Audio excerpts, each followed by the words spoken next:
Hello.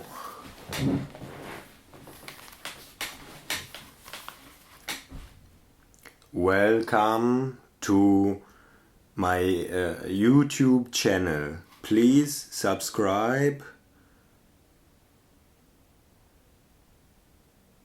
thumbs up,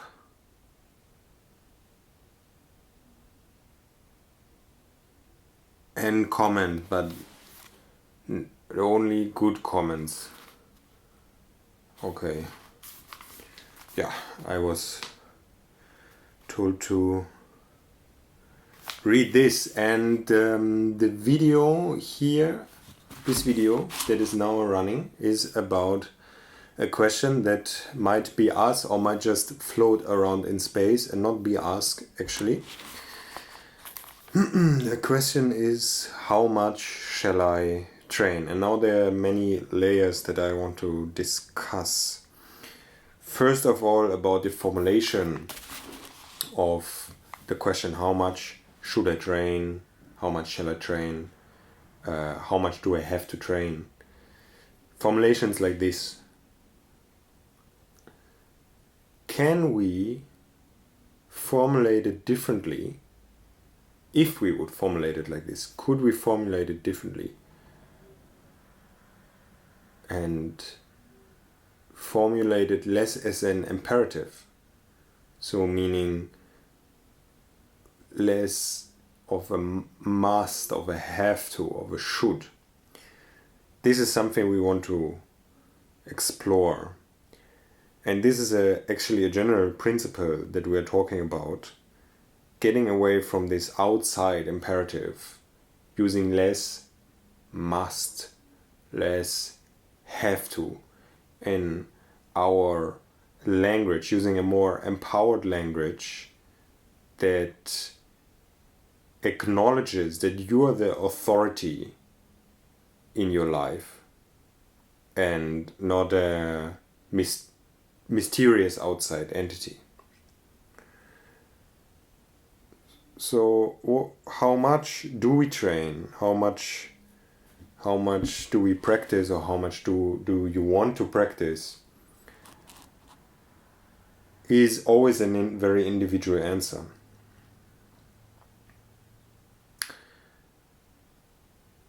Because you might ask, or someone might ask, how much training is needed to create this and that effect. And this is a much more clearer question. So the more specific the question is about how much training is needed to get to a certain outcome, the more clearly the question can be answered. Although the answer will never be, if we're really true, the answer will never be a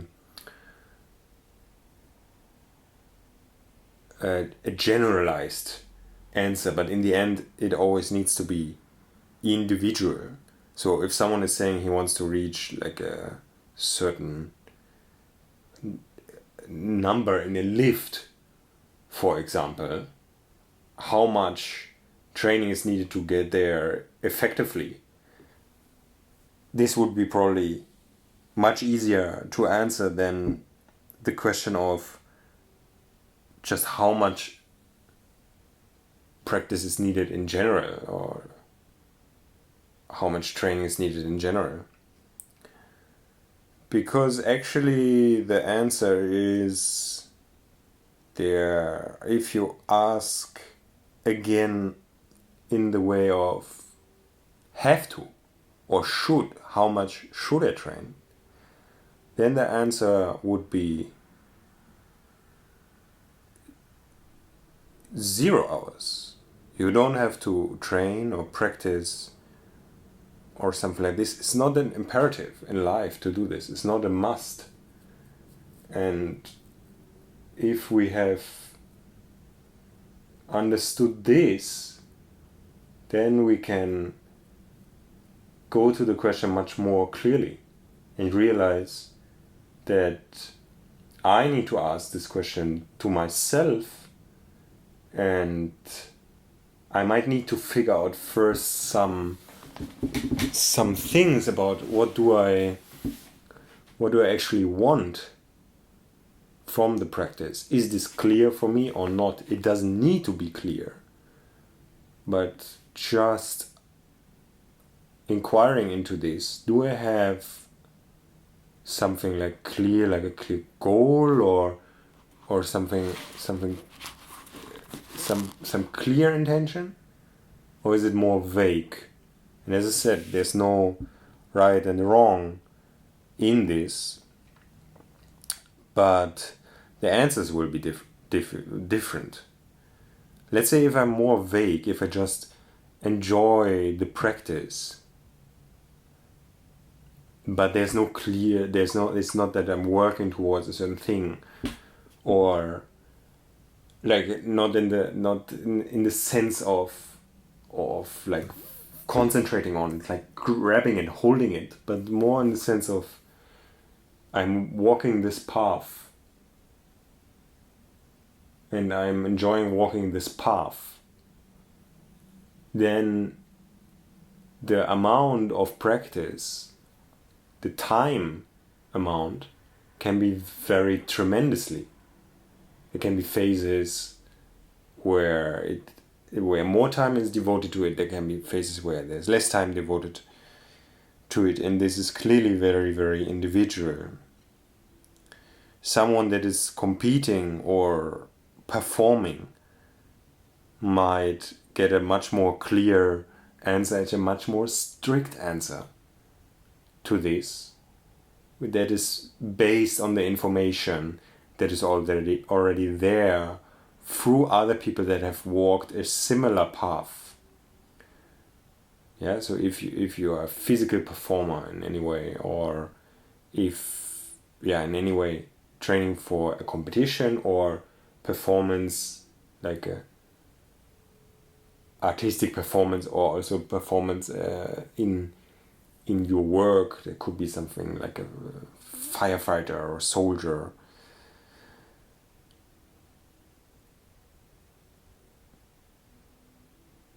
Then you might get a very clear answer, but honestly, most people are not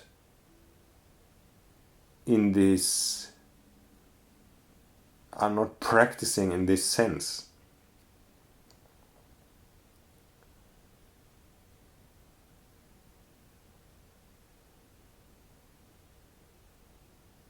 Although if we don't just talk about physical practice, but practice in general, probably in any endeavor that you're doing, let's say what you work, what you earn your money with, everywhere you can practice, you could improve. The question is it actually necessary, or is it not enough how I do what I am? Do I have to become, let's say I'm a waiter, do I have to become a better waiter?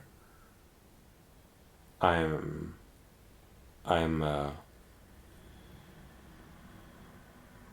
typing some things on the computer, do I have to get better at this? Do I have to improve how many keys per minute I do? Do I have to?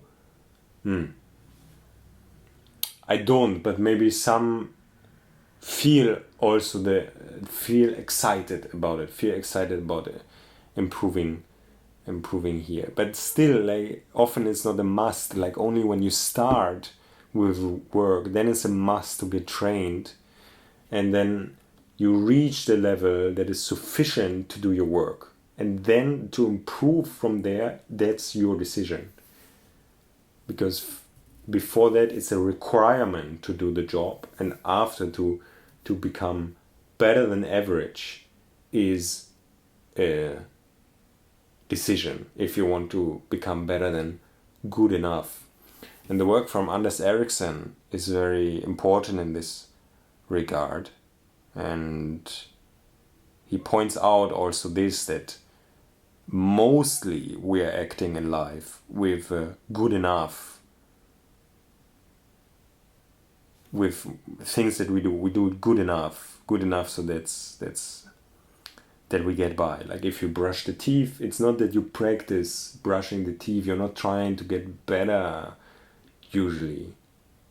But maybe sometimes when you're at the dentist and he tells you, I see there you brush a bit better than here. Yeah, I had this once. Dentist told me, here I see you did better job than here. Okay, good. So I can practice a bit to do a bit better. Yeah, but in general, you're just brushing the teeth and that's it. There's no practice. But we could maybe practice it. Is it needed? No. But if we want to excel at something for whatever reason it is, but if we just decide I want to get very good at this, I'm excited about that, or maybe it's a need, but maybe it's a need like a survival need, like to get this job I need to excel. Let's take musicians, like you want to play an orchestra, you need to practice more and better than other people. So we came back to the time frame, and Anders Ericsson is pointing out this study that he did with violinists here in Berlin actually, and he shows that the violinists that have that accumulated more time of practice are also the ones that get the jobs that are where they're more prestigious, where less people are needed. Basically, this, so they're less first violinists needed. They're not so many needed, and then there are more violinists in the orchestra, and then there are the people that are not in the orchestra that are working as violin teachers. So violin teachers would be the lowest of this hierarchy of three. Like you play the top in the orchestra, or you play behind, or you don't play in the orchestra. You are violin teacher, and he's showing that there's a clear correlation, at least, between the ones who get the more prestigious jobs having more practice time put in. Also, of course, there's more in there than just the practice time, but there's a clear correlation also in this, because practice is not just practice. It's not just showing up. It's showing up is, in a sense, not enough. Like, it is already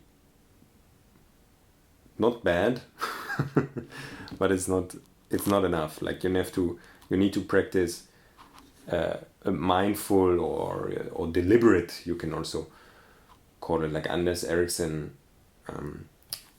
uses this term. He uses two terms. He uses one term, deliberate practice, and the other term, I forgot how it's called. But deliberate practice is a practice where you go a path that already other people went, and then he has this I think maybe mindful practice or something like this he calls it. He has this word for a practice that is basically without a teacher, where you explore something, a new land that has not been explored before. So again, it's not just showing up, but it's also how the quality of your practice is, like the quality of the feedback you get, the quality of taking feedback, of making changes according to this feedback, your ability to focus, your ability to deal with frustration, and so on and so forth. So all these various variables make up a good practice. But we're talking about the time. And so now we realize many of us don't have an actual survival need to practice. Like we just like to, many people just like to practice. They go after work. Their work is done, so their survival needs are met. They did their work, they get some money, they can They can pay their rent and buy some food and so on and so forth. But maybe our, in a sense, let's say, emotional needs or social needs and so on and so forth, depending on the practice that we're doing, are not met. And that's why we practice. We get excited about something and we practice. And your excitement about something and your other duties in life will make up how much you practice, because there's usually not really a top to it. Of course, let's say if you are a weightlifter, you cannot practice 12 hours every day of heavy lifting, but actually you can put a lot of hours like under no load, doing rebalancing training, doing extra training, sitting down and reading, sitting down and looking at other people's technique and so on and so forth. You can spend a lot of time just with the topic of weightlifting. The more vast the topic is, the more clearly it is that you can spend a lot of hours. And our practice, what we call physical and cognitive practices, is so vast that is including everything. So we need to choose. We cannot do everything because there's not enough time. So we always choose, okay, now we're doing this, now we're doing that, for this and this time, maybe for some months, for some years, for some days, for some hours, whatever. But there are always so many things that we could do, and I feel excited about many things, so I always have to choose, okay, now I spend my time with this, because clearly if your mind is everywhere at the same time, it's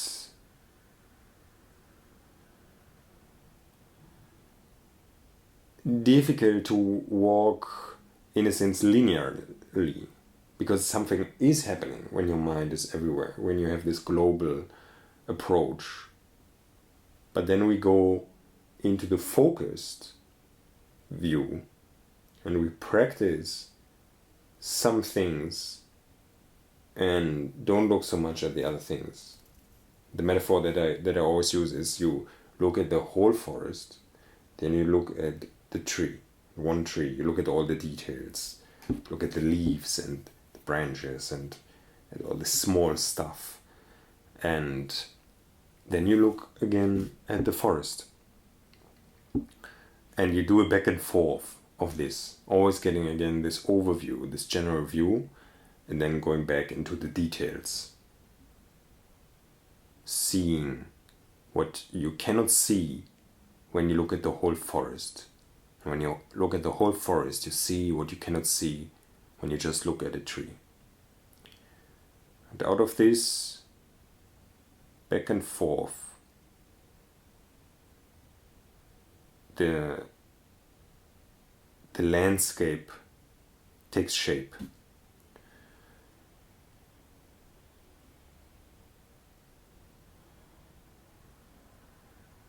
It is also a question, what is actually the practice? When are we practicing? Is it only the time where we are very focused? Or is it also the time after? In between these focused moments when things are processed in ourselves, or when we just do it a bit on the side maybe.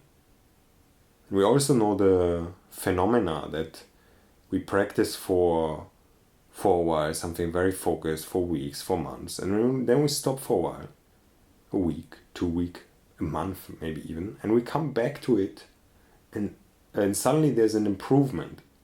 We got better in the time where we thought we're not practicing. And on the one hand, we didn't practice. We didn't do this focus practice. We were not doing it. But in the mind, in ourselves, it was still processed, all this stuff. And then when it came back, it was something something different happened. It's a bit like a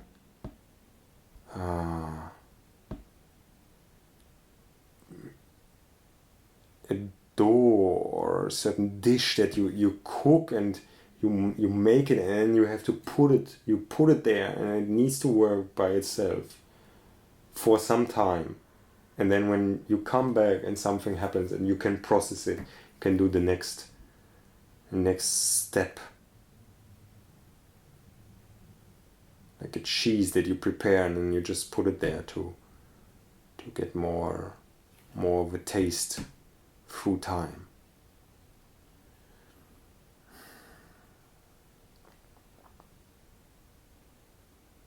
So in a way you can train and practice all the time, but it's about balancing it also, because we can fatigue ourselves, we can burn ourselves out, our energy, and this is a problem in our society, that many people don't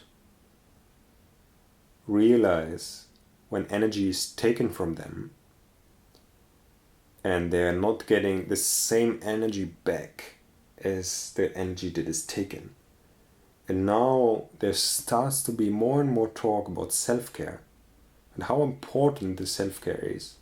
Actually, in smart capitalists, smart slave drivers always knew how important this is. Yeah? If you have your slave, you would give him some free time, some recovery time, because otherwise you burn out the slaves, then he dies, you need a new slave.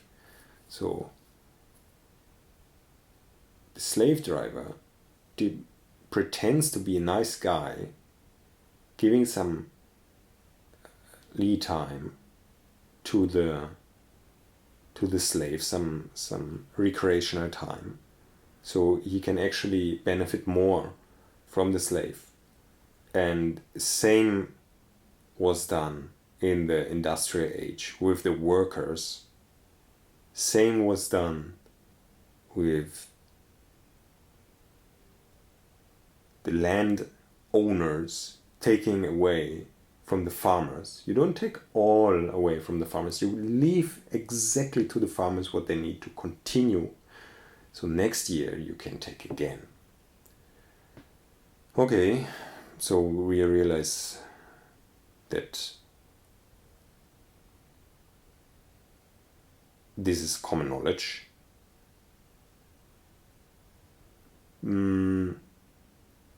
But not for all of us this is so clear, and not for all of us the amount that we need taking care of ourselves, like the time that we need to take care of ourselves, might be so clear, or also the activities, what activities this is.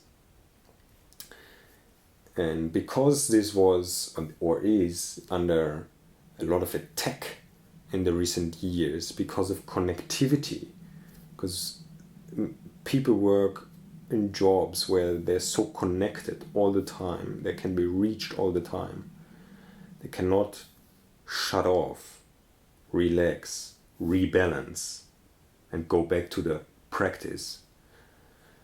And then this becomes a problem. And it also becomes a problem in other jobs where people just need to do an amount of work that is not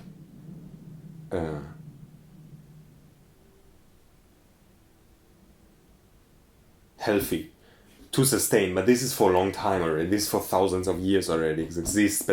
But what is very new is this constant connectivity through the internet that people have, that they are in the middle of the night and they're still reachable, and they don't go into a different mode to rebalance for this work mode.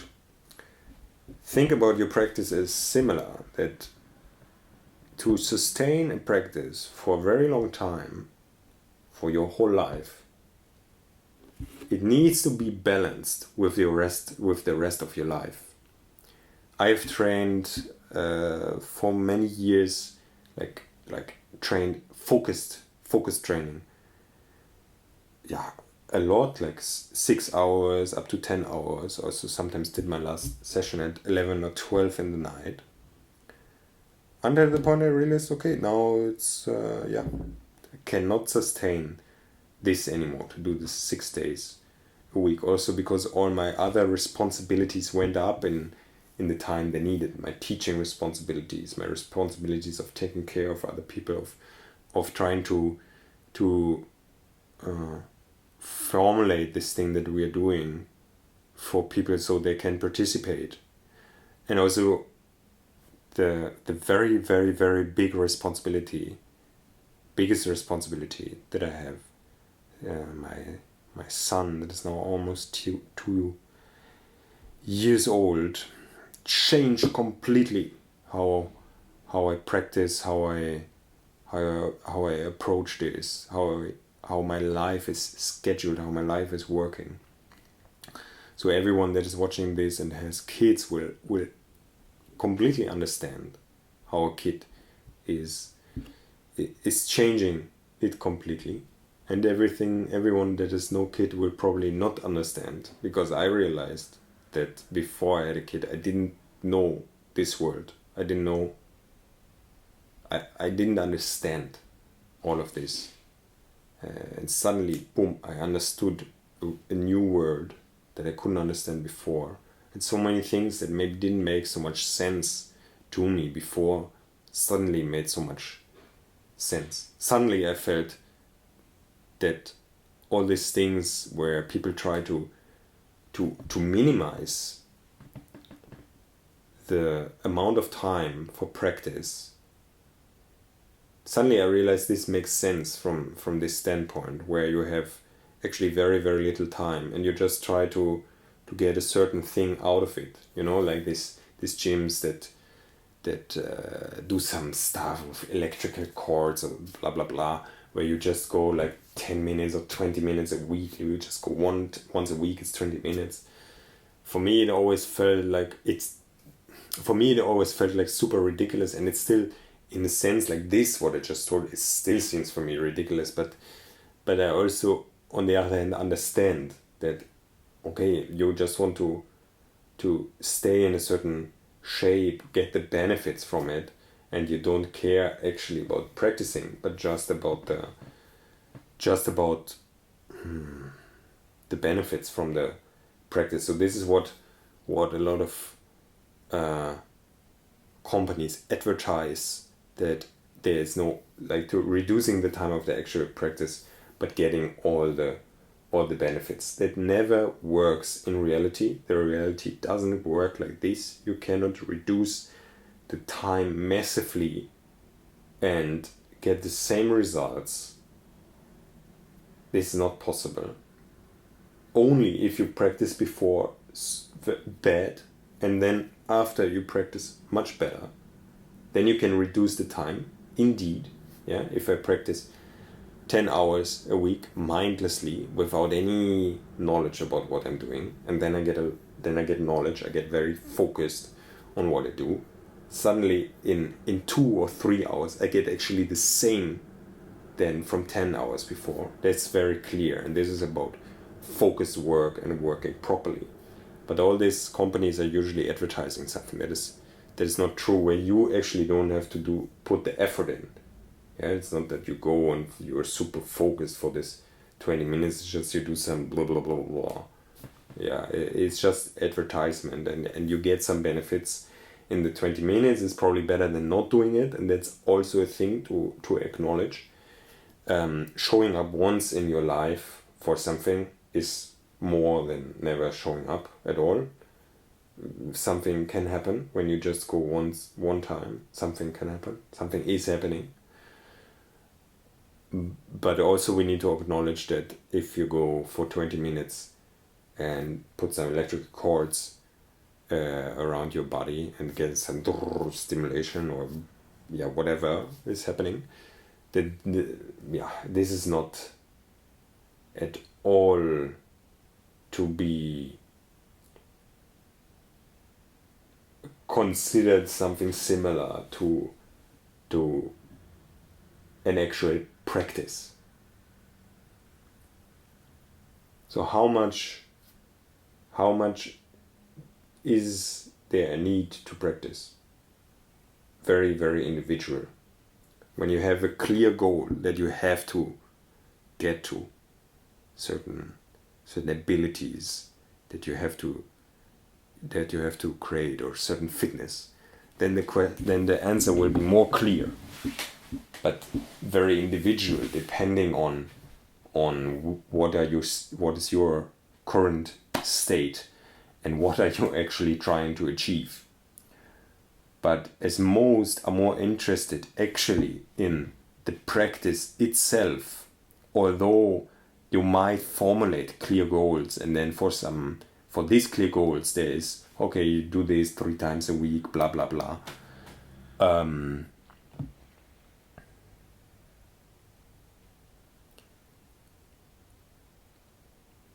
The big underlying thing is actually the excitement about practicing, about the depth, because most of us are not soldiers, firefighters, or circus performers. Some are, and for them their life is different, their practice is different, but most are not.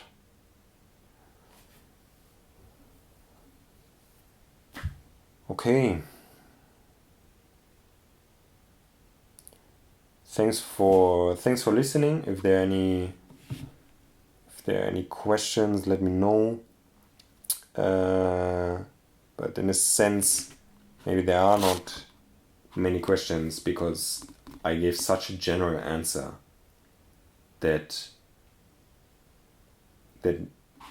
maybe almost there cannot be any questions. Maybe there can be questions if something is more specific, but we didn't talk about any specific thing, and this would be more something I would discuss individual with the people when I see them, when they are in the online support, looking, okay, we want to do this is our reasons to do this is our intention, so let's see how much time we devote for it per week to do it effectively. Good.